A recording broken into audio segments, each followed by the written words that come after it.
Hi everyone, welcome back to my channel, and I told you I'd be back with loads more information. Today I want to share with you a little bit of information about ADHD. I was diagnosed in August last year with ADHD as an adult.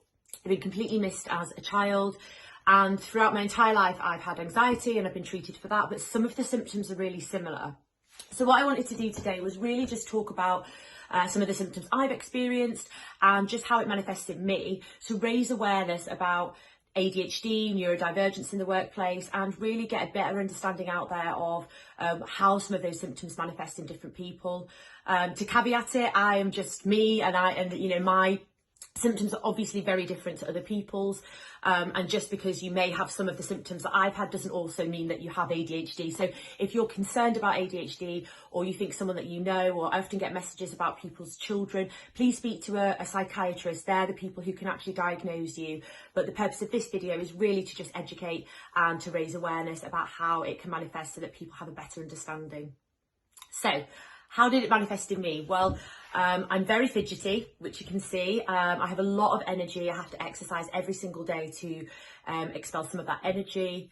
I talk very fast, as you can probably tell, and I'm very impulsive. For a lawyer, I'm actually not very I am risk averse, but I'm not. I'm more creative and I'm more impulsive than a typical lawyer would be. ADHD does make people very, very creative, which obviously is a real benefit. It also means you can hyper-focus, which is really helpful if you're focusing on the right thing. Now, it also means you can be very hyper-focused on something that you're distracted on. So one of my major issues around my ADHD is I get distracted very, very easily. Like the smallest thing, like even just cleaning the house, I'll be like, oh, what's in this drawer? And then I'll start going through the drawer and like an hour's gone. And so I find things like that really difficult. The other thing that I find that I struggle with is concentration for long periods of time. So if I'm on a video call and I have to look at the call for ages, I find that really difficult. I like to move when I'm on a call, so I tend to go for like a walking meeting instead. I find that I'm less distracted. And just generally, I mean, before I was diagnosed, I was working from like 5 in the morning while people weren't online, until maybe like 11, 12, then I'd have a break, and then I'd have some time after that where I'd work. But I couldn't really do any long pieces of drafting or difficult pieces of work. I had to book all my calls in the afternoon and all of my other work in the beginning of the day. So it really impacted on my ability to do what I needed to do. I really struggled to get through a lot of the tasks, and I just thought that was me, and that's just how I was. Last year I went on some medication, which has really helped me to understand, basically the differences, because now I can see how I can function, not necessarily fully to full capacity as a non-neurodivergent person, but what it means is that I have reduced symptoms. So medication, whether you take it or not, is a personal choice, but equally, if you do take it, it doesn't actually get rid of the ADHD. It's the way your brain is wired.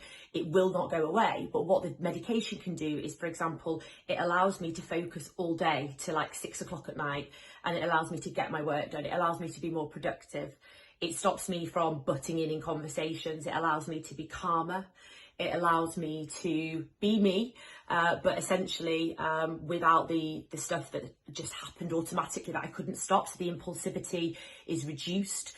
The fact that I like butt into conversations or interrupt people, and the lack of patience is reduced.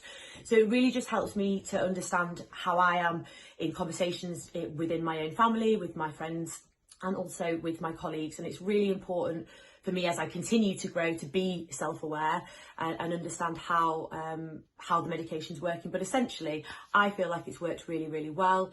Some people don't like medication, and others have a completely different type, and it's completely your personal choice. But I just thought it was really helpful for me to share my own personal journey. I have my own law firm. I set this up prior to having ADHD. I only got diagnosed last year.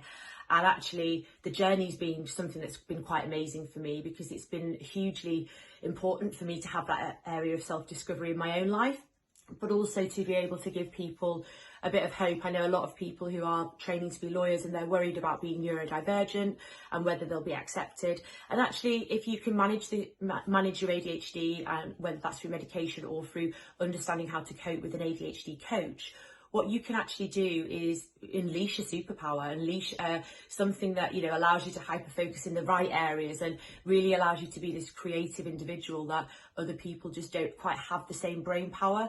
And so yes, there are lots of negatives, but there are loads of positives as well. So it's really about that understanding and not dismissing it as a, you know, oh, they're autistic, they're ADHD or whatever.